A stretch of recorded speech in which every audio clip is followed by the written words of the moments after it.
El orden del discurso pasado a audio por Santiago Saldarriaga Zapata en el discurso que hoy debo pronunciar, y en todos aquellos que, quizás durante años, habré de pronunciar aquí, hubiera preferido poder deslizarme subrepticiamente. Más que tomar la palabra, hubiera preferido verme envuelto por ella y transportado más allá de todo posible inicio. Me hubiera gustado darme cuenta de que en el momento de ponerme a hablar ya me precedía una voz sin nombre desde hacía mucho tiempo. Me habría bastado entonces con encadenar, proseguir la frase, introducirme sin ser advertido en sus intersticios, como si ella me hubiera hecho señas quedándose, un momento, interrumpida. No habría habido por tanto inicio. Y en lugar de ser aquel de quien procede el discurso, yo sería más bien una pequeña laguna en el azar de su desarrollo, el punto de su desaparición posible. Me habría gustado que hubiese detrás de mí, habiendo tomado desde hace tiempo la palabra, repitiendo de antemano todo cuanto voy a decir, una voz que hablase así. Hay que continuar, no puedo continuar, hay que decir palabras mientras las haya, hay que decirlas hasta que me encuentren, hasta el momento en que me digan extraña pena, extraña falta, hay que continuar, quizás está ya hecho, quizás ya me han dicho, quizás me han llevado hasta el umbral de mi historia, ante la puerta que se abre ante mi historia. Me extrañaría si se abriera. Pienso que en mucha gente existe un deseo semejante de no tener que empezar, un deseo semejante de encontrarse, ya desde el comienzo del juego, al otro lado del discurso, sin haber tenido que considerar desde el exterior cuanto podía tener de singular, de temible, incluso quizás de maléfico.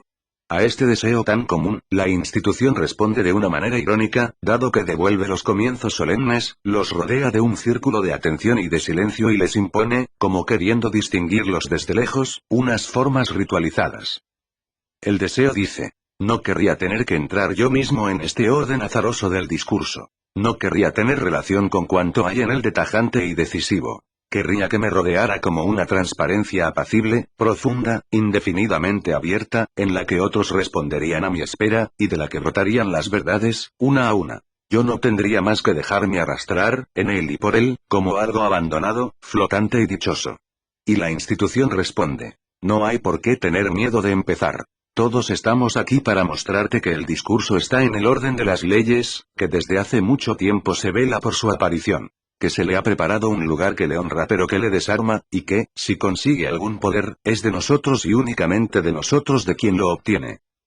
Pero quizás esta institución y este deseo no son otra cosa que dos réplicas opuestas a una misma inquietud con respecto a lo que es el discurso en su realidad material de cosa pronunciada o escrita. Inquietud con respecto a esta existencia transitoria destinada sin duda a desaparecer, pero según una duración que no nos pertenece, inquietud al sentir bajo esta actividad, no obstante cotidiana y gris. Poderes y peligros difíciles de imaginar. Inquietud al sospechar la existencia de luchas, victorias, heridas, dominaciones, servidumbres, a través de tantas palabras en las que el uso, desde hace tanto tiempo, ha reducido las asperezas. Pero, ¿qué hay de peligroso en el hecho de que las gentes hablen y de que sus discursos proliferen indefinidamente? ¿En dónde está por tanto el peligro? He aquí la hipótesis que querría emitir, esta tarde, con el fin de establecer el lugar o quizás el muy provisional teatro del trabajo que estoy realizando. Yo supongo que en toda sociedad la producción del discurso está a la vez controlada, seleccionada y redistribuida por un cierto número de procedimientos que tienen por función conjurar los poderes y peligros, dominar el acontecimiento aleatorio y esquivar su pesada y temible materialidad. En una sociedad como la nuestra son bien conocidos los procedimientos de exclusión. El más evidente, y el más familiar también, es lo prohibido. Se sabe que no se tiene derecho a decirlo todo, que no se puede hablar de todo en cualquier circunstancia, que cualquiera, en fin, no puede hablar de cualquier cosa. Tabú del objeto, ritual de la circunstancia, derecho exclusivo o privilegiado del sujeto que habla. He ahí el juego de tres tipos de prohibiciones que se cruzan, se refuerzan o se compensan, formando una compleja malla que no cesa de modificarse. Resaltaré únicamente que, en nuestros días, las regiones en las que la malla está más apretada, en la que se multiplican los compartimentos negros, son las regiones de la sexualidad y las de la política. Como si el discurso, lejos de ser ese elemento transparente o neutro en el que la sexualidad se desarma y la política se pacifica, fuese más bien uno de esos lugares en que se ejercen, de manera privilegiada, algunos de sus más temibles poderes. El discurso, por más que en apariencia sea poca cosa, las prohibiciones que recaen sobre él, revelan muy pronto, rápidamente, su vinculación con el deseo y con el poder. Y esto no tiene nada de extraño ya que el discurso el psicoanálisis nos lo ha mostrado no es simplemente lo que manifiesta o encubre el deseo. Es también lo que es el objeto del deseo. Y ya que esto la historia no cesa de enseñárnoslo, el discurso no es simplemente aquello que traduce las luchas o los sistemas de dominación, sino aquello por lo que, y por medio de lo cual se lucha, aquel poder del que quiere uno adueñarse. Existe en nuestra sociedad otro principio de exclusión, no se trata ya de una prohibición sino de una separación y un rechazo. Pienso en la oposición razón y locura. Desde la más alejada Edad Media, el loco es aquel cuyo discurso no puede circular como el de los otros. Llega a suceder que su palabra es considerada como nula y sin valor, no conteniendo ni verdad ni importancia, no pudiendo testimoniar ante la justicia, no pudiendo autentificar una partida o un contrato, no pudiendo ni siquiera, en el sacrificio de la misa, permitir la transubstanciación y hacer del pan un cuerpo. En cambio suele ocurrir también que se le confiere, opuestamente a cualquier otra, extraños poderes, como el de enunciar una verdad oculta, el de predecir el porvenir, el de ver en su plena ingenuidad lo que la sabiduría de los otros no puede percibir. Resulta curioso constatar que en Europa, durante siglos, la palabra del loco o bien no era escuchada o bien si lo era, recibía la acogida de una palabra de verdad. O bien caía en el olvido rechazada tan pronto como era proferida o bien era descifrada como una razón ingenua o astuta, una razón más razonable que la de las gentes razonables. De todas formas, excluida o secretamente investida por la razón, en un sentido estricto, no existía. A través de sus palabras era como se reconocía la locura del loco. Ellas eran el lugar en que se ejercía la separación, pero nunca eran recogidas o escuchadas. Nunca, antes de finales del siglo XX, se le había ocurrido a un médico la idea de querer saber lo que decía, cómo se decía, por qué se decía en estas palabras que, sin embargo, originaban la diferencia. Todo ese inmenso discurso del loco regresaba al ruido. Y no se le concedía la palabra más que simbólicamente, en el teatro en que se le exponía, desarmado y reconciliado, puesto que en él jugaba el papel de verdad enmascarada. Se me puede objetar que todo esto actualmente ya está acabado o está acabándose. Que la palabra del loco ya no está del otro lado de la línea de separación. Que ya no es considerada como algo nulo y sin valor. Que más bien al contrario, nos pone en disposición vigilante. Que buscamos en ellas un sentido, o el esbozo o las ruinas de una obra. Y que hemos llegado a sorprender, esta palabra del loco, incluso en lo que nosotros mismos articulamos, en ese minúsculo desgarrón por donde se nos escapa lo que decimos. Pero tantas consideraciones no prueban que la antigua separación ya no actúe. Basta con pensar en todo el armazón de saber, a través del cual desciframos esta palabra. Basta con pensar en toda la red de instituciones que permite al que sea médico, psicoanalista escuchar esa palabra y que permite al mismo tiempo al paciente manifestar, o retener desesperadamente, sus pobres palabras. Basta con pensar en todo esto para sospechar que la línea de separación, lejos de borrarse, actúa de otra forma, según líneas diferentes, a través de nuevas instituciones y con efectos que no son los mismos. Y aun cuando el papel del médico no fuese sino el escuchar una palabra al fin libre, la escucha C15 ejerce siempre manteniendo la cesura. Escucha de un discurso que está investido por el deseo, y que se supone para su mayor exaltación o para su mayor angustia cargado de terribles poderes. Si bien es necesario el silencio de la razón para curar los monstruos, basta que el silencio esté alerta para que la separación permanezca. Quizás es un tanto aventurado considerar la oposición entre lo verdadero y lo falso como un tercer sistema de exclusión, junto a aquellos de los que acabo de hablar. ¿Cómo van a poder compararse razonablemente la coacción de la verdad con separaciones como esas, separaciones que son arbitrarias desde el comienzo o que cuando metidas se organizan en torno a contingencias históricas? Que no solo son modificables sino que están en perpetuo desplazamiento. Que están sostenidas por todo un sistema de instituciones que las imponen y las acompañan en su vigencia y que finalmente no se ejercen sin coacción y sin una cierta violencia.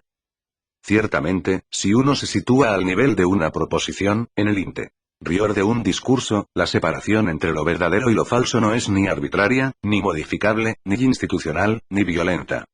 Pero si uno se sitúa en otra escala, si se plantea la cuestión de saber cuál ha sido y cuál es constantemente, a través de nuestros discursos, esa voluntad de verdad que ha atravesado tantos siglos de nuestra historia, o cuál es en su forma general el tipo de separación que rige nuestra voluntad de saber, es entonces, quizás, cuando se ve dibujarse algo así como un sistema de exclusión, sistema histórico, modificable, institucionalmente coactivo. Separación históricamente constituida, sin duda alguna. Pues, todavía, en los poetas griegos del siglo VI, el discurso verdadero en el más intenso y valorizado sentido de la palabra, el discurso verdadero por el cual se tenía respeto y terror, aquel al que era necesario someterse porque reinaba, era el discurso pronunciado por quien tenía el derecho y según el ritual requerido. Era el discurso que decidía la justicia y atribuía a cada uno su parte. Era el discurso que, profetizando el porvenir, no solo anunciaba lo que iba a pasar, sino que contribuía a su realización, arrastraba consigo la adhesión de los hombres y se engarzaba así con el destino.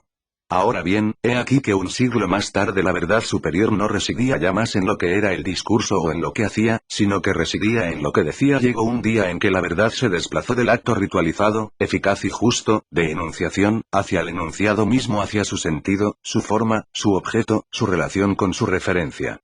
Entre Hesíodo y Platón se establece una cierta separación, disociando el discurso verdadero y el discurso falso. Separación nueva, ya que en lo sucesivo el discurso verdadero no será más el discurso precioso y deseable, ya que no será más el discurso ligado al ejercicio del poder. El sofista ha sido expulsado. Esta separación histórica ha dado sin duda su forma general a nuestra voluntad de saber. Pero sin embargo no ha cesado de desplazarse. Las grandes mutaciones científicas quizás puedan a veces leerse como consecuencias de un descubrimiento, pero pueden leerse también como la aparición de formas nuevas de la voluntad de verdad. Hubo sin duda una voluntad de verdad en el siglo XIX que no coincide ni por las formas que pone en juego, ni por los tipos de objetos a los que se dirige, ni por las técnicas en que se apoya, con la voluntad de saber que caracterizó la cultura clásica.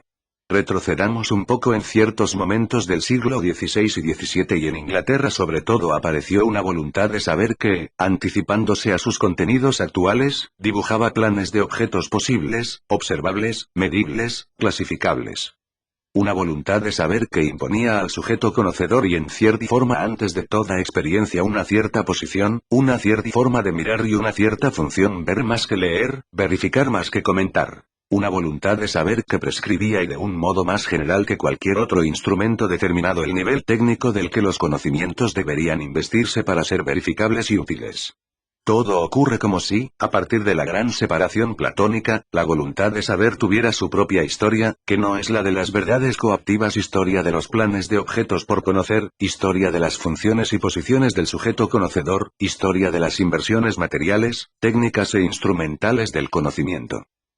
Pues esta voluntad de verdad, como los otros sistemas de exclusión, se apoya en un soporte institucional. Está a la vez reforzada y acompañada por una densa serie de prácticas como la pedagogía, como el sistema de libros, la edición, las bibliotecas, como las sociedades de sabios de antaño, los laboratorios actuales. Pero es acompañada también, más profundamente sin duda, por la forma que tiene el saber de ponerse en práctica en una sociedad, en la que es valorizado, distribuido, repartido y en cierta forma atribuido. Recordemos, y a título simbólico únicamente, el viejo principio griego que la aritmética puede muy bien ser objeto de las sociedades democráticas, pues enseña las relaciones de igualdad, pero que la geometría solo debe ser enseñada en las oligarquías ya que demuestra las proporciones en la desigualdad. Finalmente, creo que esta voluntad de verdad basada en un soporte y una distribución institucional, tiende a ejercer sobre los otros discursos. Hablo siempre de nuestra sociedad una especie de presión y como un poder de coacción. Pienso en cómo la literatura occidental ha debido buscar apoyo desde hace siglos sobre lo natural, lo verosímil, sobre la sinceridad, y también sobre la ciencia, en resumen sobre el discurso verdadero. Pienso igualmente en cómo las prácticas económicas, codificadas como preceptos o recetas, eventualmente como moral, han pretendido desde el siglo XVI fundarse, racionalizarse y justificarse sobre una teoría de las riquezas y de la producción. Pienso además en cómo un conjunto tan prescriptivo como el sistema penal ha buscado sus cimientos o su justificación, primero naturalmente, en una teoría del derecho, después a partir del siglo XIX en un saber sociológico, psicológico, médico, psiquiátrico, como si la palabra misma de la ley no pudiese estar autorizada en nuestra sociedad, más que por un discurso de verdad. De los tres grandes sistemas de exclusión que afectan al discurso, la palabra prohibida, la separación de la locura y la voluntad de verdad, es del tercero del que he hablado más extensamente. Y el motivo es, porque, desde hace siglos, no han cesado los primeros de derivar hacia él. Y porque cada vez más él intenta recuperarlos a su cargo, para modificarlos y a la vez fundamentarlos. y porque los dos primeros no cesan de hacerse cada vez más frágiles, más inciertos en la medida en que, al encontrarse ahora atravesados por la voluntad de saber, ésta por el contrario no cesa de reforzarse y de hacerse más profunda y más insoslayable. Y, sin embargo, es de ella de la que menos se habla. Como si para nosotros la voluntad de verdad y sus peripecias estuviesen enmascaradas por la verdad misma en su necesario despliegue. Y la razón puede que sea esta, que si el discurso verdadero no es ya más, en efecto, desde los 20 griegos, el que responde al deseo o el que ejerce el poder, en la voluntad de verdad, en la voluntad de decir, ese discurso verdadero que es por tanto lo que está en juego sino el deseo y el poder.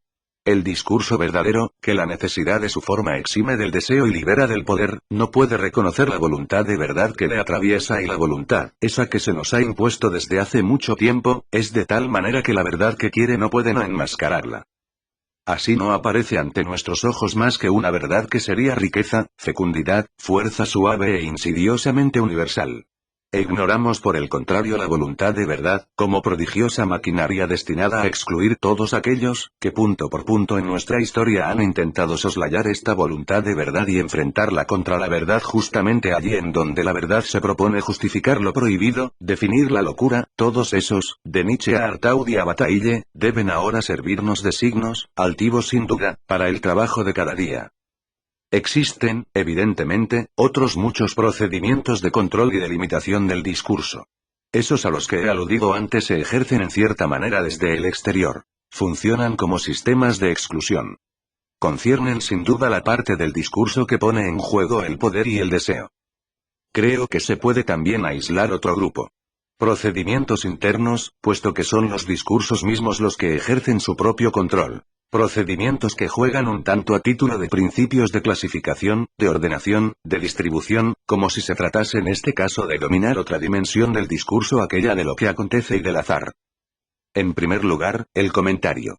Supongo, aunque sin estar muy seguro, que apenas hay sociedades en las que no existan relatos importantes que se cuenten, que se repitan y se cambien. Fórmulas, textos, conjunciones ritualizadas de discursos que se recitan según circunstancias bien determinadas. Cosas que han sido dichas una vez y que se conservan porque se sospecha que esconden algo como un secreto o una riqueza.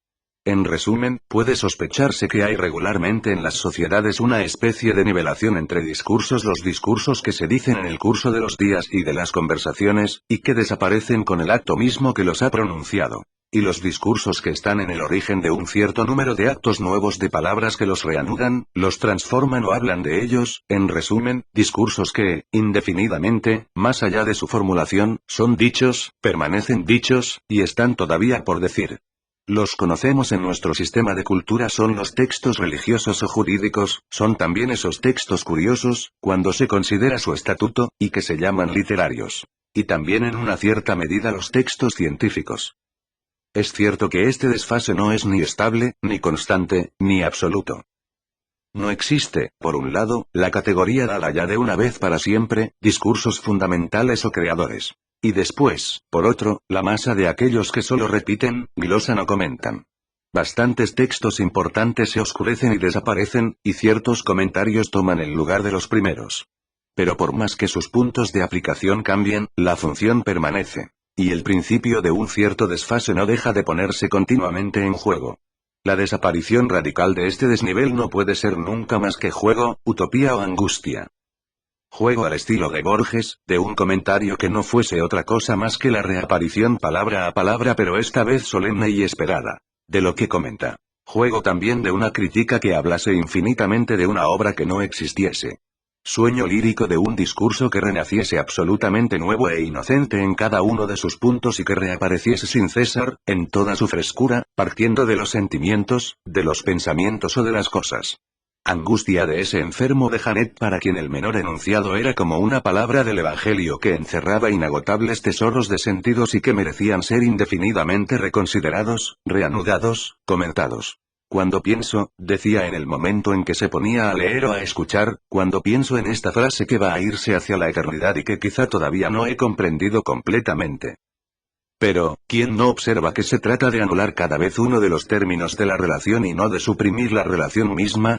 Relación que no cesa de modificarse a través de los tiempos. Relación que en una época dada adquiere formas múltiples y divergentes. La exégesis jurídica es muy diferente y esto desde hace bastante tiempo del comentario religioso. Una sola y misma obra literaria puede dar lugar simultáneamente a tipos de discursos muy diferentes. La Odisea como primer texto es repetida, en la misma época, en la traducción de Berard, en infinitas explicaciones de textos, en el Ulises de Joyce.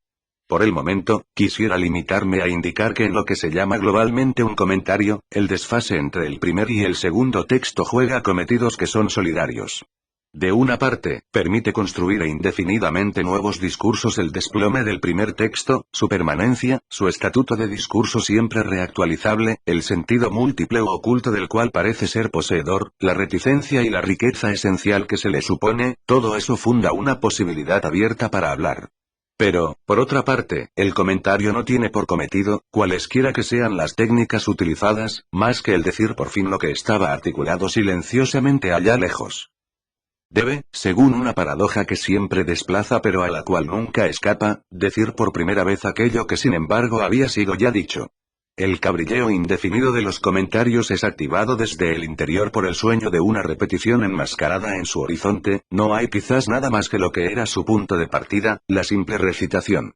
El comentario conjura el azar del discurso. Al tenerlo en cuenta permite decir otra cosa aparte del texto mismo, pero con la condición de que sea ese mismo texto el que se diga, y en cierta forma, el que se realice. La multiplicidad abierta, el azar son transferidos desprovistos, por el principio del comentario, de aquello que habría peligro si se dijese, sobre el número, la forma, la máscara, la circunstancia de la repetición. Lo nuevo no está en lo que se dice, sino en el acontecimiento de su retorno. Creo que existe otro principio de enrarecimiento de un discurso. Y hasta cierto punto es complementario del primero. Se refiere al autor. Al autor no considerado, desde luego, como el individuo que habla y que ha pronunciado o escrito un texto, sino al autor como principio de agrupación del discurso, como unidad y origen de sus significaciones, como foco de su coherencia. Este principio no actúa en todas partes ni de forma constante alrededor de nosotros. Existen bastantes discursos que circulan, sin que su sentido o su eficacia tengan que venir avalados por un autor al cual se les atribuiría, por ejemplo, conversaciones cotidianas, inmediatamente olvidadas. Decretos o contratos que tienen necesidad de firmas pero no de autor, fórmulas técnicas que se transmiten en el anonimato. Pero, en los terrenos en los que la atribución a un autor es indispensable, literatura, filosofía, ciencia, se percibe que no juega siempre la misma función. En el orden del discurso científico, la atribución a un autor era, durante la Edad Media, un indicador de su veracidad. Se consideraba que una proposición venía justificada por su autor incluso para su valoración científica. Desde el siglo XVII, esta función no ha cesado de oscurecerse en el discurso científico. Apenas funciona más que para dar el nombre a un teorema, a un efecto, a un ejemplo, a un síndrome. Por el contrario, en el orden del discurso literario, y a partir de esa misma fecha, la función del autor no ha cesado de reforzarse. Todos aquellos relatos, todos aquellos poemas, todos aquellos dramas o comedias que se dejaban circular durante la Edad Media en un anonimato al menos relativo, he aquí que ahora, se les pide y se exige de ellos que digan de dónde proceden, quién los ha escrito. Se pide que el autor rinda cuenta de la unidad del texto que se pone a su nombre. Se le pide que revele, o al menos que manifieste ante él, el sentido oculto que lo recorre. Se le pide que lo articule, con su vida personal y con sus experiencias vividas, con la historia real que lo vio nacer. El autor es quien da al inquietante lenguaje de la ficción 26 sus unidades, sus nudos de coherencia, su inserción en lo real. Sé bien que se me va a decir. Pero usted habla del autor, tal como la crítica lo reinventa después, cuando ya le ha llegado la muerte y que de él no queda más que una masa enmarañada de galimatías. Entonces se hace necesario poner un cierto orden en todo eso. Imaginar un proyecto, una coherencia, una temática que se pide a la conciencia o a la vida de un autor, quizás en efecto un tanto ficticio. Pero esto no impide que haya existido, este autor real, ese hombre que hace irrupción en medio de todas las palabras usadas, proyectando en ellas su genio o su desorden. Sería absurdo, desde luego, negar la existencia del individuo que escribe e inventa. Pero pienso que al menos desde hace un cierto tiempo el individuo que se pone a escribir un texto, en cuyo horizonte merodea una posible obra, vuelve a asumir la función del autor, lo que escribe y lo que no escribe, lo que perfila, incluso en calidad de borrador provisional, como bosquejo de la obra, y lo que deja caer como declaraciones cotidianas. Todo ese juego de diferencias está prescrito para la función de autor, tal como él la recibe de su época, o tal como a su vez la modifica. Pues puede muy bien alterar la imagen tradicional que se tiene del autor. Es a partir de una nueva posición del autor como podrá hacer resaltar, de todo lo que habría podido decir, de todo cuanto dice todos los días, en todo instante, el perfil todavía vacilante de su obra. El comentario limitaba el azar del discurso por medio del juego de una identidad que tendría la forma de la repetidora y de lo mismo. El principio del autor limite mismo azar por el juego de una identidad que tiene la forma de la individualidad y del yo. Sería necesario reconocer también, en lo que se llama no las ciencias sino las disciplinas, otro principio de limitación. Principio también relativo y móvil. Principio que permite construir, pero solo según un estrecho juego. La organización de las disciplinas se opone tanto al principio del comentario como al del autor. Al del autor porque una disciplina se define por un ámbito de objetos, un conjunto de métodos, un corpus de proposiciones consideradas como verdaderas, un juego de reglas y de definiciones, de técnicas y de instrumentos. Todo esto constituye una especie de sistema anónimo a disposición de quien quiera o de quien pueda servirse de él, sin que su sentido o su validez estén ligados a aquel que se ha concentrado con ser el inventor. Pero el principio de la disciplina se opone también al del comentario. En una disciplina, a diferencia del comentario, lo que se supone al comienzo, no es un sentido que debe ser descubierto de nuevo, ni una identidad que debe ser repetida. Es lo que se requiere para la construcción de nuevos enunciados.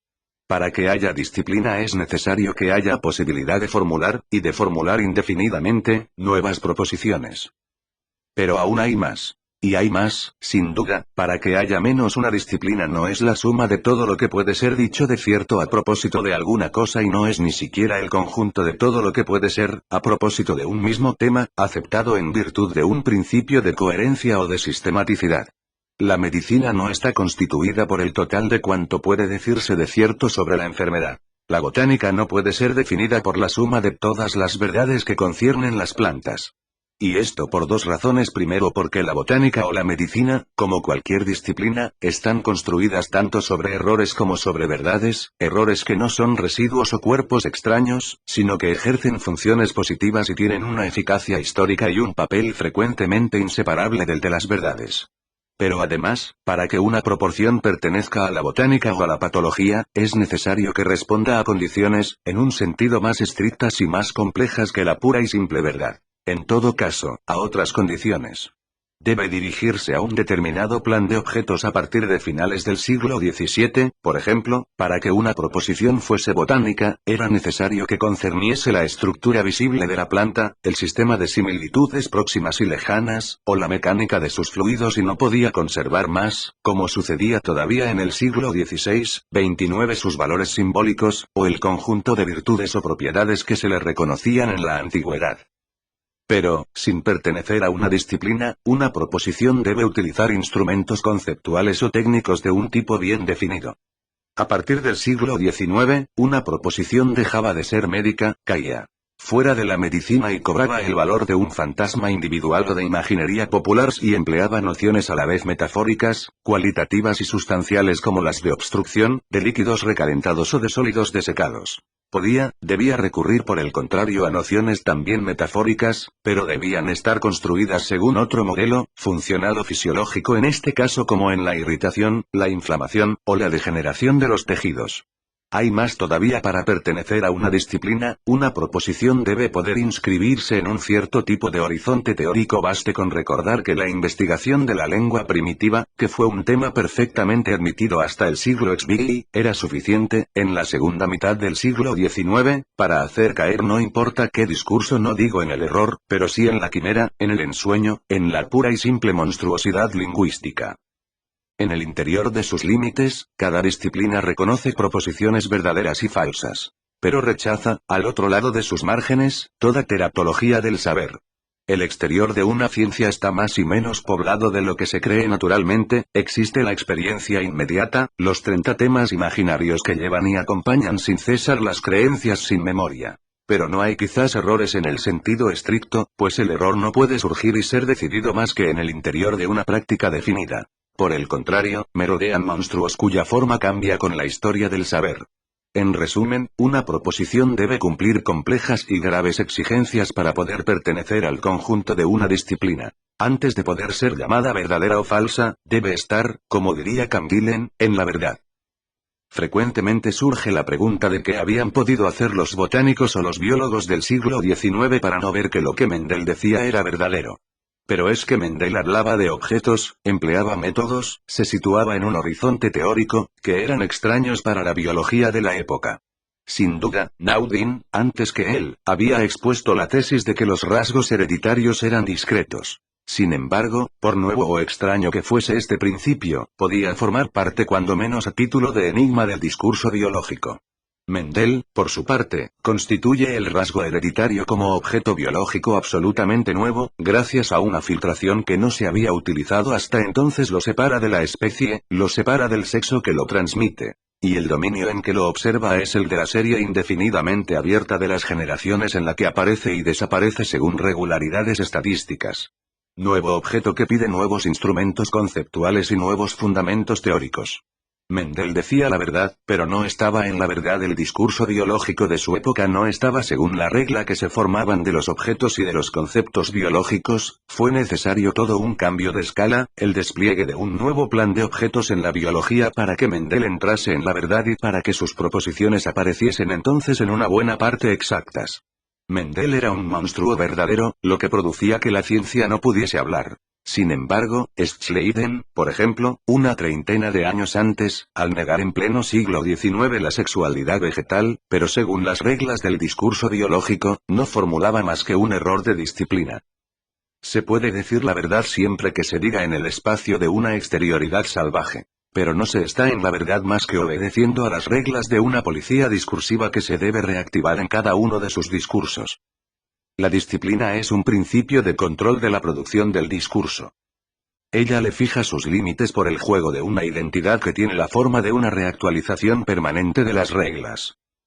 Se tiene el hábito de ver en la fecundidad de un autor, en la multiplicidad de sus comentarios, en el desarrollo de una disciplina, como otras tantas fuentes infinitas para la creación de los discursos. Quizás, pero no son por ello menos principios de coacción. Y es probable que no se pueda dar cuenta de su papel positivo y multiplicador, si no se toma en consideración su función restrictiva y coactiva.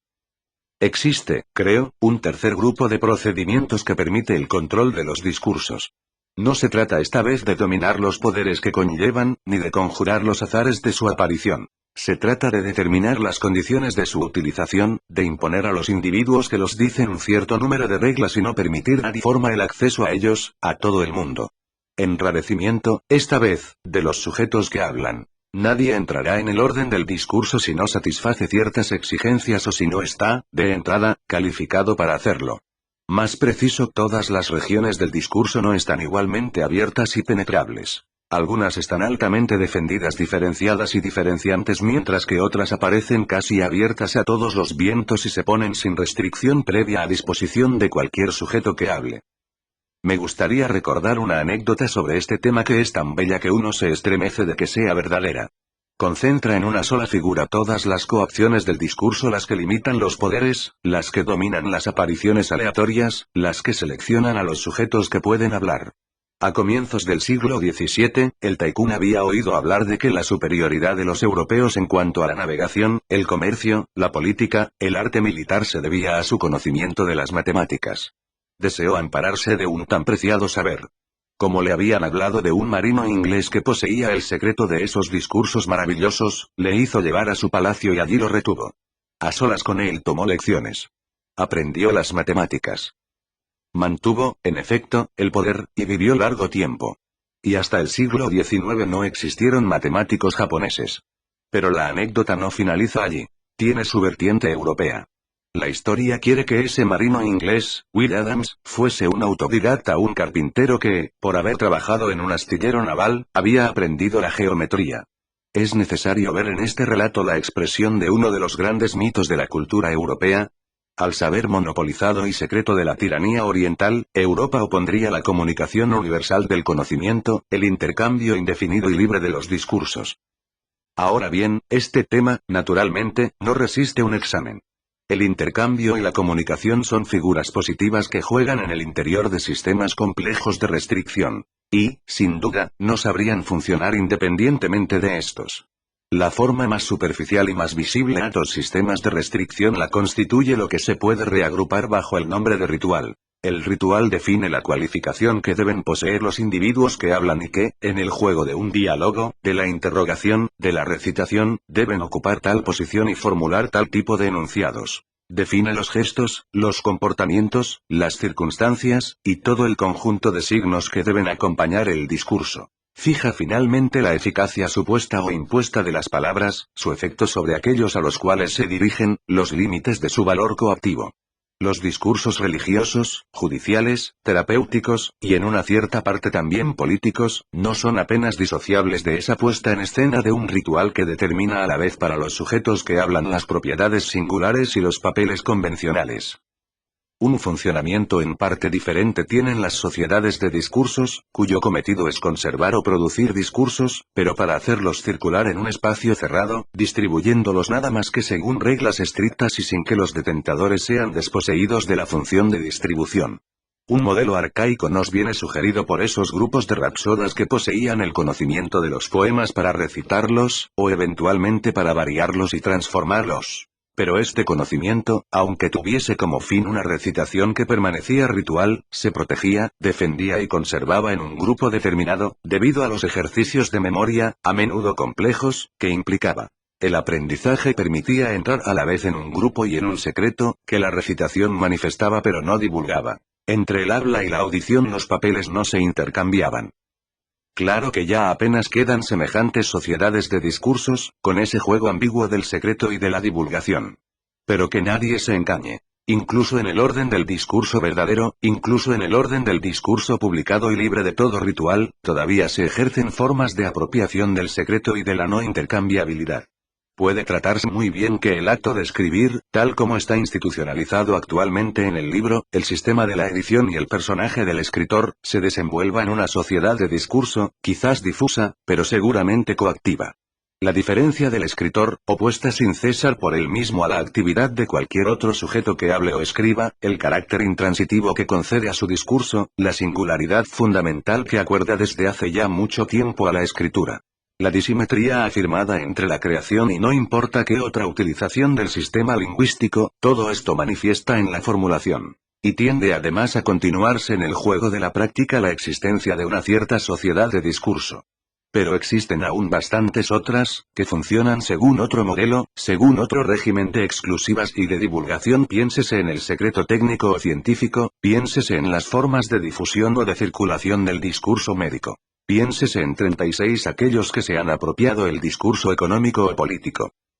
A primera vista, las doctrinas religiosas, políticas, filosóficas constituyen el inverso de una sociedad de discurso. En esta última, el número de individuos que hablaban, si no estaba incluso fijado, tendía a ser limitado. Y era entre ellos entre quienes el discurso podía circular y transmitirse. La doctrina, por el contrario, tiende a la difusión. Y es por la aprehensión en común de un solo y mismo conjunto de discursos como individuos, tan numerosos como se quiera imaginar, definen su dependencia recíproca. En apariencia, la sola condición requerida es el reconocimiento de las mismas verdades y la aceptación de una cierta regla más o menos flexible de conformidad con dos discursos válidos. Si no fueran más que esto, las doctrinas no serían hasta tal punto diferentes de las disciplinas científicas, y el control discursivo versaría solamente sobre la forma o el contenido del enunciado, no sobre el sujeto que habla. Ahora bien, la dependencia doctrinal denuncia a la vez el enunciado y el sujeto que habla, y el uno a través del otro.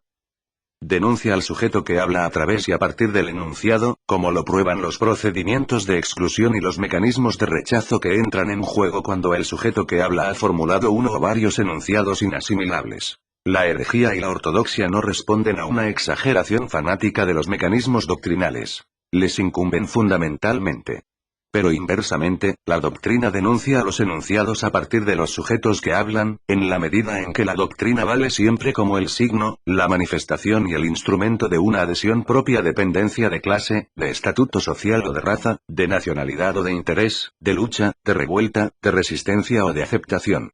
La doctrina vincula a los individuos a ciertos tipos de enunciación y como consecuencia les prohíbe cualquier otro. Pero se sirve, en reciprocidad, de ciertos tipos de enunciación para vincular a los individuos entre ellos, y diferenciarlos por ello mismo de los otros restantes.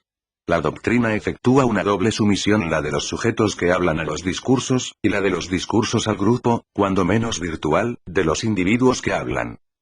Finalmente, en una escala más amplia, se hace necesario reconocer grandes hendiduras en lo que podría llamarse la adecuación social del discurso. La educación, por más que sea, de derecho, el instrumento gracias al cual todo individuo en una sociedad como la nuestra puede acceder a no importa qué tipo de discurso, se sabe que sigue en su distribución, en lo que permite y en lo que impide, las líneas que le vienen marcadas por las distancias, las oposiciones y las luchas sociales. Todo sistema de educación es una forma política de mantener o de modificar la adecuación de los discursos, con los saberes y los poderes que implican. Me doy cuenta que es muy abstracto separar, como acabo de hacer, los rituales del habla, las sociedades de discursos, los grupos doctrinales y las adecuaciones sociales. La mayor parte del tiempo, unos se vinculan con otros y constituyen especies de grandes edificios que aseguran la distribución de los sujetos que hablan en los diferentes tipos de discursos y la adecuación de los discursos a ciertas categorías de sujetos. Digamos en una palabra que esos son los grandes procedimientos de sumisión del discurso. Que es, después de todo, un sistema de enseñanza, sino una ritualización del habla. Sino una cualificación y una fijación de las funciones para los sujetos que hablan. Sino la constitución de un grupo doctrinal cuando menos difuso. Sino una distribución y una adecuación del discurso con sus poderes y saberes. ¿Qué es la escritura? La de los escritores. Sino un sistema similar de sumisión, que toma quizás formas un poco diferentes, pero cuyas grandes expansiones son análogas. ¿Acaso el sistema judicial y el sistema institucional de la medicina no constituyen también, al menos en algunos de sus aspectos, similares sistemas de sumisión del discurso? Me pregunto si un cierto número de temas de la filosofía no surgieron para responder a estos juegos de las limitaciones y de las exclusiones, y quizá también para reforzarlos. Primeramente, para responderlos, proporcionando una verdad ideal como ley del discurso y una racionalidad inmanente como principio de sus desarrollos, acompañándolos también de una ética del conocimiento que no promete la verdad más que al deseo de la verdad misma y al solo poder de pensarla. Después, para reforzarlos por medio de una denegación que estriba esta vez en la realidad específica del discurso en general. Desde que fueron excluidos los juegos y el comercio de los sofistas, desde que se ha amordazado, con más o menos seguridad, sus paradojas, parece que el pensamiento occidental haya velado para que en el discurso haya el menor espacio posible entre el pensamiento y el habla. Parece que haya velado para que discurrir aparezca únicamente como una cierta aportación entre pensar y hablar. De eso resultaría un pensamiento revestido de sus signos y hecho visible por las palabras, o inversamente, de eso resultarían las mismas estructuras de la lengua utilizadas y produciendo un efecto de sentido. Esta antigua elisión de la realidad del discurso en el pensamiento filosófico ha tomado bastantes formas en el curso de la historia. Recientemente ha vuelto a aparecer bajo el aspecto de varios temas que nos resultan familiares. Pudiera darse que el tema del sujeto fundador permitiese eludir la realidad del discurso. El sujeto fundador, en efecto, se encarga de animar directamente con sus objetivos las formas vacías del lenguaje. Es él quien, atravesando el espesor o la inercia de las cosas vacías, recupera de nuevo, en la intuición, el sentido que allí se encontraba depositado. Es él, igualmente, quien del otro lado del tiempo, funda horizontes de significaciones que la historia no tendrá después más que explicitar, y en los que las proposiciones, las ciencias, los conjuntos deductivos encontrarán en resumidas cuentas su fundamento. En su relación con el sentido, el sujeto fundador dispone de signos, de marcas, de indicios, de letras. Pero no tiene necesidad para manifestarlos de pasar por la instancia singular del discurso. El tema que está frente a este, el tema de la experiencia originaria, juega un papel análogo. Supone que, a ras de la experiencia, antes incluso de que haya podido recuperarse nuevamente en las formas de un cogito, significaciones previas, ya dichas de alguna manera, reco. Rían el mundo, lo disponían alrededor nuestro y daban acceso desde el comienzo a una especie de primitivo reconocimiento. Así una primera complicidad con el mundo fundamentaría para nosotros la posibilidad de hablar de él, en él, de designarlo y nombrarlo, juzgarlo y finalmente conocerlo en la forma de la verdad. Si hay discurso, ¿qué puede ser entonces, en su legitimidad, sino una discreta lectura? Las cosas murmuran ya un sentido que nuestro lenguaje no tiene más que hacer brotar. Y este lenguaje, desde su más rudimentario proyecto, nos hablaba ya de un ser del que él es como la nervadura. El tema de la mediación universal es todavía, creo, una forma de eludir la realidad del discurso. Y esto a pesar de la apariencia. Pues parece, a primera vista, que al encontrar nuevamente por todas partes el movimiento de un logos que eleva las singularidades hasta el concepto y que permite a la conciencia inmediata desplegar finalmente toda la racionalidad del mundo, es el discurso mismo lo que se coloca en el centro de la especulación. Pero este logos, a decir verdad, no es, en realidad, más que un discurso ya tenido, o más bien son las mismas cosas o los acontecimientos los que insensiblemente hacen discursos desplegando el secreto de su propia esencia.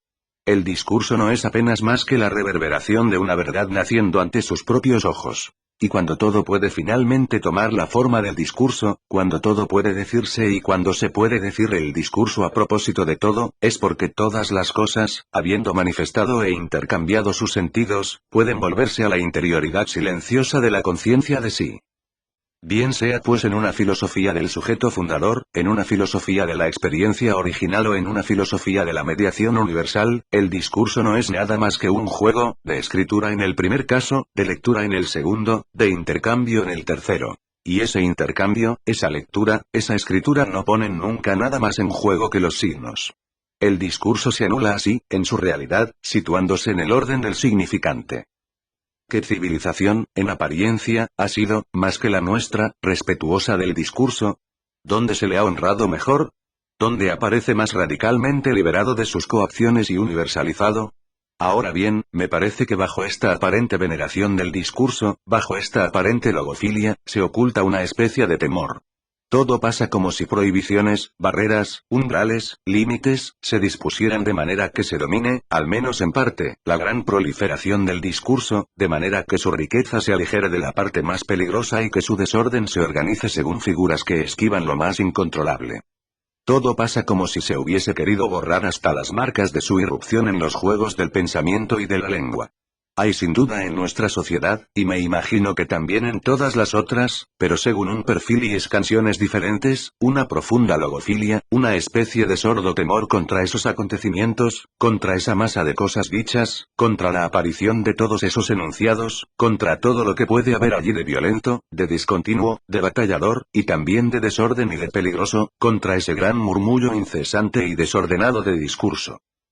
Y si se quiere no digo borrar este temor, sino analizarlo en sus condiciones, su juego, y sus efectos, es necesario, creo, reducirse a tres decisiones a las cuales nuestro pensamiento, actualmente, se resiste un poco y que corresponden a los tres grupos de funciones que acabo de evocar: poner en duda nuestra voluntad de verdad, restituir al discurso su carácter de acontecimiento, levantar finalmente la soberanía del significante. Tales son las tareas, o antes bien, algunos de los temas, que rigen el trabajo que quisiera hacer aquí en los próximos años.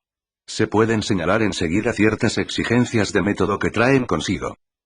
Primeramente, un principio de trastocamiento allí donde, según la tradición, se cree reconocer la fuente de los discursos, el principio de su abundancia y de su continuidad, en esas figuras que parecen jugar una función positiva como la del autor, la disciplina, la voluntad de verdad, se hace necesario, antes bien, reconocer el juego negativo de un corte y de un enrarecimiento del discurso. Pero, una vez señalados estos principios de enrarecimiento, una vez que se ha cesado de considerarlos como instancia fundamental y creadora, ¿qué es lo que se descubre debajo de ellos? ¿Es necesario admitir la plenitud virtual de un mundo de discursos ininterrumpidos? Es aquí donde se hace necesario recurrir a los principios de método. Un principio de discontinuidad. Que existan sistemas de enrarecimiento no quiere decir que, por debajo de ellos, más allá de ellos, reinaría un gran discurso ilimitado, continuo y silencioso, que se hallaría, debido a ellos, reprimido o rechazado, y que tendríamos por tarea que levantar restituyéndole finalmente el habla. No es necesario imaginar, recorriendo el mundo y enlazando con todas sus formas y todos sus acontecimientos, algo no dicho o impensado, que se trataría de articular o de pensar finalmente. Los discursos deben ser tratados como prácticas discontinuas que se cruzan, a veces se yuxtaponen, pero que también se ignoran o se excluyen.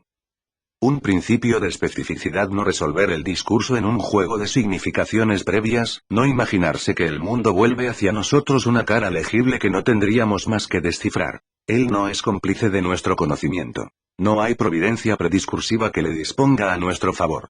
Es necesario concebir el discurso como una violencia que hacemos a las cosas, en todo caso como una práctica que les imponemos. Es en esta práctica donde los acontecimientos del discurso encuentran el principio de su regularidad.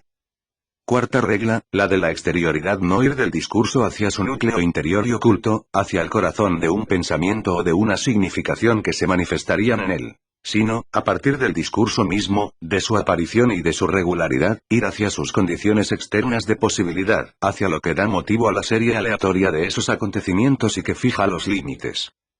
4 nociones deben servir pues de principio regulador en el análisis: la del acontecimiento, la de la serie, la de la regularidad y la de la condición de posibilidad. Se oponen, como se ve, término a término: el acontecimiento a la creación, la serie a la unidad, la regularidad a la originalidad y la condición de posibilidad a la significación. Estas 4 últimas nociones: significación, originalidad, unidad, creación, han, de una manera bastante general, dominado la historia tradicional de las ideas, donde, de común acuerdo, se buscaba el punto de la creación, la unidad de la obra, de una época o de un tema, la marca de la originalidad individual y el tesoro indefinido de las significaciones dispersas. Añadiré únicamente 2 advertencias. Una de ellas concierne la historia.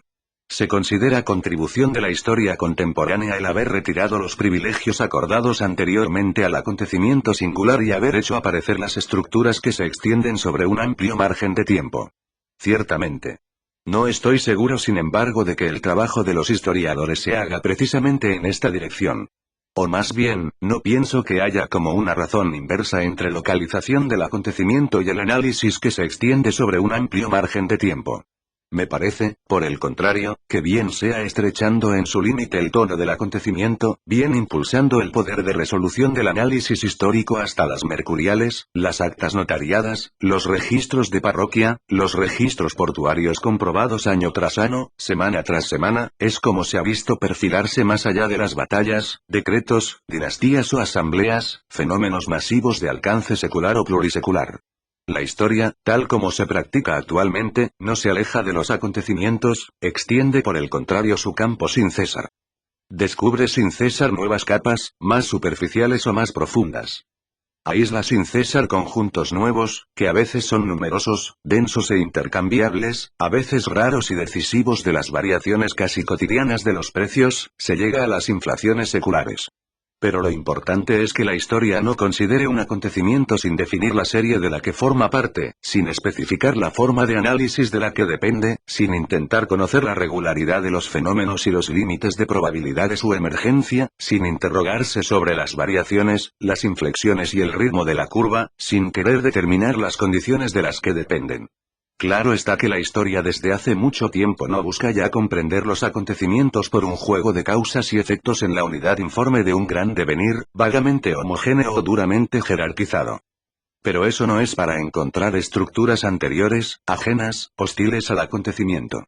Es para establecer series diversas, entrecruzadas, a menudo divergentes, pero no autónomas, que permiten circunscribir el lugar del acontecimiento, los márgenes de su azar, las condiciones de su aparición. Las nociones fundamentales que se imponen actualmente no son más que las de la conciencia y de la continuidad con los problemas que le son correlativos, de la libertad y de la causalidad, no son tampoco las del signo y de la estructura. Son las del acontecimiento y de la serie, con el juego de nociones que les están relacionadas: regularidad, azar, discontinuidad, dependencia, transformación. Es por medio de un conjunto tal como este análisis de los discursos en que yo pienso se articula, no, ciertamente, sobre la temática tradicional que los filósofos de ayer tomaban todavía por la historia viva, sino sobre el trabajo efectivo de los historiadores. Pero es por ello también por lo que este análisis plantea problemas filosóficos o teóricos, verdaderamente graves.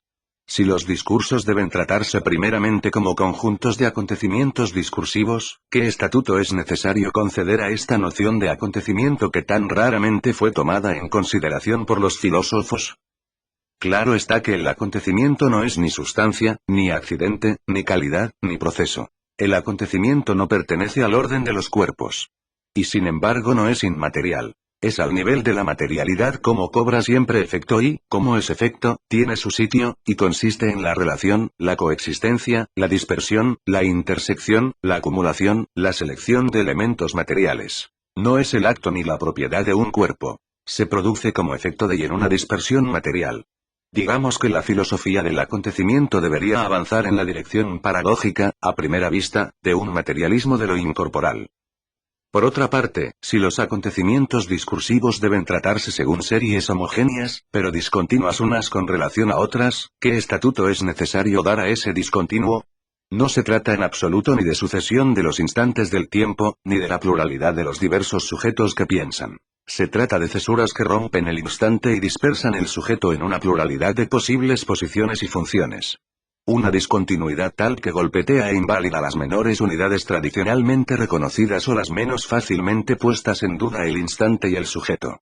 Y, por debajo de ellos, independientemente de ellos, es necesario concebir entre esas series discontinuas de las relaciones que no son del orden de la sucesión o de la simultaneidad, en una o varias conciencia. Es necesario elaborar fuera de las filosofías del sujeto y del tiempo una teoría de las sistematicidades discontinuas. Finalmente, si es verdad que esas series discursivas y discontinuas tienen, cada una, entre ciertos límites, su regularidad, sin duda ya no es posible establecer, entre los elementos que las constituyen, vínculos de causalidad mecánica o de necesidad ideal. Es necesario aceptar la introducción del azar como categoría en la producción de los acontecimientos. Ahí se experimenta también la ausencia de una teoría que permita pensar en las relaciones del azar y del pensamiento. De modo que el diminuto desfase que se pretende utilizar en la historia de las ideas y que consiste en tratar, no las representaciones que puede haber detrás de los discursos, sino los discursos como series regulares y distintas de acontecimientos, este diminuto desfase, temo reconocer en él algo así como una pequeña y quizás odiosa maquinaria que permite introducir en la misma raíz del pensamiento, el azar, el discontinuo y la materialidad. Triple peligro que una cierta forma de historia pretende conjurar refiriendo el desarrollo continuo de una necesidad ideal. Tres nociones que deberían permitir vincular a la práctica de los historiadores, la historia de los sistemas de pensamiento. Tres direcciones que deberá seguir el trabajo de elaboración teórica. Siguiendo estos principios y refiriéndome a este horizonte, los análisis que me propongo hacer se disponen según dos conjuntos. Por una parte, el conjunto crítico que utiliza el principio de trastocamiento. Pretende cercar las formas de exclusión, de delimitación, de apropiación, a las que aludía anteriormente. Muestra cómo se han formado, para responder a qué necesidades, cómo se han modificado y desplazado, qué coacción han ejercido efectivamente, en qué medida se han alterado. Por otra parte, el conjunto genealógico que utiliza los otros tres principios como se han formado, por medio, a pesar o con el apoyo de esos sistemas de coacción, de las series de los discursos. ¿Cuál ha sido la norma específica de cada una y cuáles sus condiciones de aparición, de crecimiento, de variación? Primeramente el conjunto crítico. Un primer grupo de análisis versaría sobre lo que he designado como funciones de exclusión. En otra ocasión estudié una y por un período determinado se trataba de la separación entre locura y razón en la época clásica. Más adelante se podría intentar analizar un sistema de prohibiciones del lenguaje el que concierne las sexualidades del siglo XVI hasta el XIX. Se trataría de ver no cómo, sin duda, se ha progresiva y afortunadamente desdibujado, sino cómo se ha desplazado y rearticulado desde una práctica de la confesión en la que las conductas prohibidas se nombraban, clasificaban, jerarquizaban, y de la manera más explícita, hasta la aparición, primeramente bastante tímida y retardada, de la temática sexual en la medicina y en la psiquiatría del siglo XIX. Ello no es todavía, naturalmente, más que indicaciones un tanto simbólicas, pero se puede ya apostar que las escanciones no son aquellas que se cree y que las prohibiciones no ocupan siempre el lugar que se tiene tendencia a imaginar. De momento, quisiera dedicarme al tercer sistema de exclusión. Lo enfocaré de dos maneras. Por una parte, quisiera intentar señalar cómo se hizo, pero también cómo se repitió, prorrogó, desplazó esa elección de la verdad en cuyo interior estamos prendidos pero que renovamos sin cesar. Me situaré primeramente en la época de la sofística y de su comienzo con Sócrates o al menos con la filosofía platónica, para ver cómo el discurso eficaz, el discurso ritual, el discurso cargado de poderes y de peligros se ordenaba poco a poco hacia una separación entre el discurso verdadero y el discurso falso. Me situaré después en los momentos decisivos de los siglos XVI y XVII, en la época en que aparece, en Inglaterra sobre todo, una ciencia de la vista, de la observación, de la atestiguación, una cierta filosofía natural inseparable sin duda de la instauración de nuevas estructuras políticas, inseparable también de la ideología religiosa nueva forma, seguramente, de la voluntad de saber. Finalmente, el tercer punto de referencia será el comienzo del siglo XIX, con los grandes actos fundadores de la ciencia moderna, la formación de una sociedad industrial y la ideología positivista que la acompaña. Tres cortes en la morfología de nuestra voluntad de saber. Tres etapas de nuestro filisteísmo. Me gustaría también repetir la misma cuestión pero desde un ángulo diferente, medir el efecto de un discurso de pretenden científica, discurso médico, psiquiátrico y sociológico también sobre ese conjunto de prácticas y de discursos prescriptivos que constituye el sistema penal. El estudio de los dictámenes psiquiátricos y su función en la penalidad serviría de punto de partida y de material de base para esos análisis. También en esta perspectiva, pero a otro nivel, es cómo debería hacerse el análisis de los procedimientos de limitación de los discursos, entre los cuales he designado antes el principio de autor, el del comentario, el de la disciplina. Desde esta perspectiva pueden programarse un cierto número de estudios. Pienso, por ejemplo, en un análisis que versaría sobre la historia de la medicina del siglo XVI al XIX. Se trataría no tanto de señalar los descubrimientos hechos o los conceptos utilizados, como de asir nuevamente, en la constitución del discurso médico, pero también en toda la institución que lo soporta, lo refuerza, de qué manera se utilizaron el principio de autor, el del comentario, el de la disciplina. Intentar saber de qué manera se ejerció el principio de gran autor Hipócrates, Galeno, naturalmente, pero también Paracelso, Sirenamo Boerhaave. De qué manera se ejerció, y todavía en el siglo XIX, la práctica del aforismo y del comentario. De qué manera fue sustituida poco a poco la práctica del caso, de la colección de casos, del aprendizaje clínico de un caso concreto. Según qué modelo ha intentado finalmente la medicina constituirse como disciplina, apoyándose primeramente en la historia natural, a continuación en la anatomía y la biología. Se podría también considerar de qué manera la crítica y la historia literaria han constituido al personaje del autor y la figura de la obra, utilizando, modificando y desplazando los métodos de exégesis religiosa, de la crítica bíblica, de la geografía de las vidas históricas o legendarias, de la autobiografía y de las memorias. Será necesario también estudiar un día el papel que tuvo Freud en el saber psicoanalítico, muy diferente, seguro, del de Newton en física y del de todos los fundadores de disciplina, muy diferente también del que puede tener un autor en el campo del discurso filosófico que estuviese como Kant en el origen de otra manera de filosofar.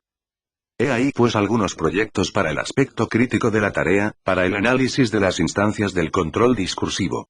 En cuanto al aspecto genealógico, concierne la formación efectiva de los discursos bien en el interior de los límites de control, bien en el exterior, bien, más frecuentemente, de una parte y otra de la delimitación.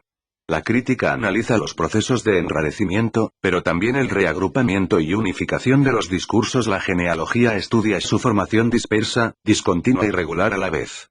A decir verdad, estas dos tareas no son nunca separables. No hay, por una parte, las formas de rechazo, de la exclusión, del reagrupamiento o de la atribución. Y después, por otra parte, a un nivel más profundo, el brote espontáneo de los discursos que, inmediatamente antes o después de su manifestación, se encuentran sometidos a la selección y al control. La formación natural del discurso puede integrar en ciertas condiciones y basta cierto punto, los procedimientos de control. Es lo que pasa, por ejemplo, cuando una disciplina toma forma y estatuto de discurso científico. E inversamente, las figuras de control pueden tomar cuerpo en el interior de una formación discursiva, así la crítica literaria como discurso constitutivo del autor. Si bien toda tarea crítica, que ponga en duda las instancias del control, debe analizar al mismo tiempo las regularidades discursivas a través de las cuales se llevan. Toda descripción genealógica debe tener en cuenta los límites que intervienen en las formaciones reales. Entre la empresa crítica y la empresa genealógica la diferencia no es tanto de objeto o de dominio como de punto de ataque, de perspectiva y de delimitación. Evocaba antes un posible estudio, el de las prohibiciones que afectan al discurso de la sexualidad. Sería difícil y abstracto, en todo caso, realizar un estudio sin analizar al mismo tiempo los conjuntos de discursos, literarios, religiosos o éticos, biológicos o médicos, e igualmente jurídicos, en los que se trata de la sexualidad, y en los que ésta se nombra, describe, metaforisea, explica, juzga. Estamos muy lejos de haber constituido un discurso unitario y regular de la sexualidad, quizás no se consiga nunca, quizás no es en esa dirección en la que vamos. Poco importa. Las prohibiciones no tienen la misma forma, ni intervienen de la misma manera en el discurso literario y en el de la medicina, en el de la psiquiatría o en el de la dirección de la conciencia. Inversamente, esas diferentes regularidades discursivas no refuerzan, no rodean o no desplazan las prohibiciones de la misma manera. El estudio no podrá pues hacerse más que según pluralidades de series en las que intervienen prohibiciones que, para una parte al menos, son diferentes en cada una. Se podría también considerar las series de discursos que, en el siglo XVI y XVII, conciernen la riqueza y la pobreza, la moneda, la producción y el comercio. Entrarían en relación conjuntos de enunciados muy heterogéneos, formulados por los ricos y los pobres, los sabios y los ignorantes, los protestantes o los católicos, los oficiales reales, los comerciantes o los moralistas. Cada uno tiene su forma de regularidad, igualmente sus sistemas de coacción. Ninguno de ellos prefigura exactamente esa otra forma de regularidad discursiva que tomará el aspecto de una disciplina y que se llamará análisis de la riqueza, y después economía política. Sin embargo, es a partir de ellos que se forma una nueva regularidad, recuperando o excluyendo, justificando o separando tales o cuales de sus enunciados. Se puede también pensar en un estudio que versaría sobre los discursos que conciernen la herencia, tales como pueden encontrarse, repartidos o dispersos hasta comienzos del siglo XX a través de las disciplinas, de observaciones, de técnicas y de diversas figuras. Se trataría entonces de mostrar por medio de qué juego de articulaciones esas series, se han, en resumidas cuentas, reorganizado en la figura, epistemológicamente coherente y reconocida por la institución, de la genética. Este trabajo lo acaba de realizar Flanois Jacob con una brillantez y una ciencia difícilmente igualables. Así deben alternarse, apoyarse las unas en las otras, y completarse las descripciones críticas y las descripciones genealógicas. La parte crítica del análisis se refiere a los sistemas de desarrollo del discurso. Intenta señalar, cercar, esos principios de libramiento, de exclusión, de rareza del discurso. Digamos, para jugar con las palabras, que practica una desenvoltura aplicada.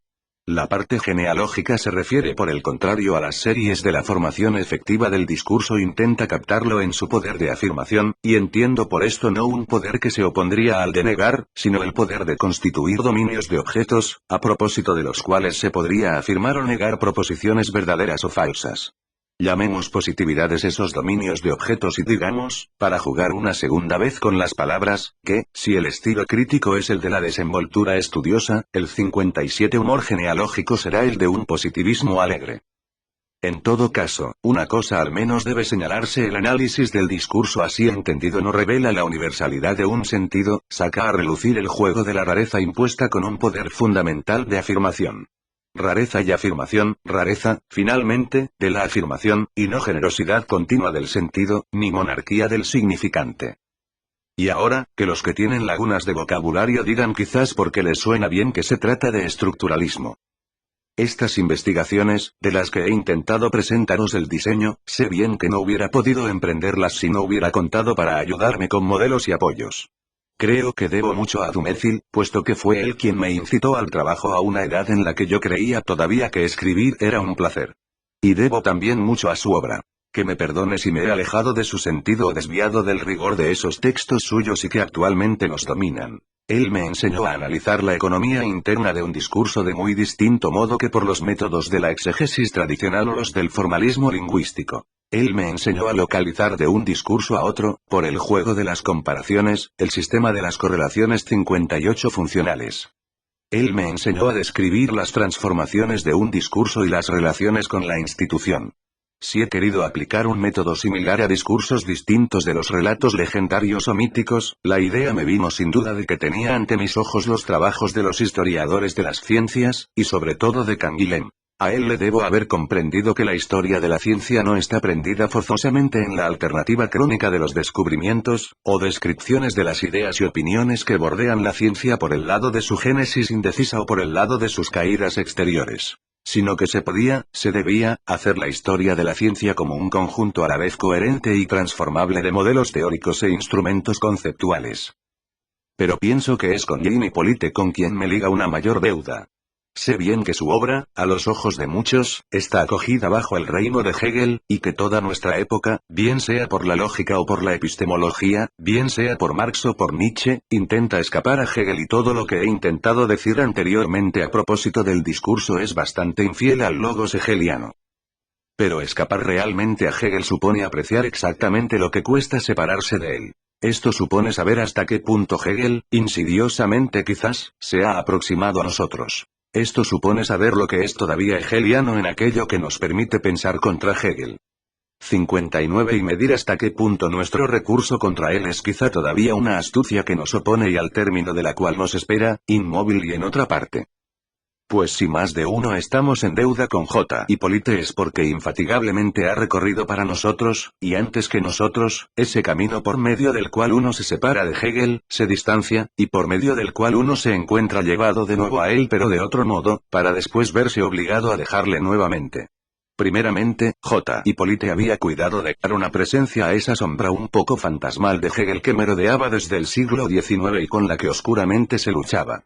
Fue con una traducción, la de la fenomenología del espíritu, como dio a Hegel esa presencia. Y que Hegel mismo estuvo bien presente en ese texto francés, la prueba está en que se ha llegado a que los alemanes lo consulten para comprender mejor lo que, por un instante al menos, devenía la versión alemana. Pues, de este texto, J. Hippolyte ha buscado y recorrido todas las salidas, como si su inquietud fuese: ¿se puede todavía filosofar allí donde Hegel ya no es posible? ¿Puede existir todavía una filosofía que ya no sea hegeliana? ¿Aquello que no es hegeliano en nuestro pensamiento es necesariamente no filosófico? ¿Y aquello que es antifilosófico es forzosamente no hegeliano? De manera que alta presencia de Hegel que él nos había dado, no pretendía hacer solamente la descripción histórica y meticulosa, quería hacer un esquema de experiencia de la modernidad. ¿Es posible pensar según el modelo hegeliano, las ciencias, la historia, la política y el sufrimiento de todos los días? Y quería hacer, inversamente, de nuestra modernidad la prueba del hegelianismo y, como consecuencia, de la filosofía.